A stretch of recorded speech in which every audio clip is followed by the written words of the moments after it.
Çka është inteligenca në radhë parë, shumë interesante ta themi.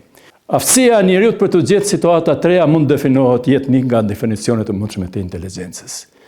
Dhe natyrisht kjo është inteligenca natyrore dhe një prej proceseve të mundshme inteligjente është njohja. Ja për shembull është një objekt para meje këtu dhe arsyeja pse po e shoh atë objekt ose ju si objekt më shihni mua.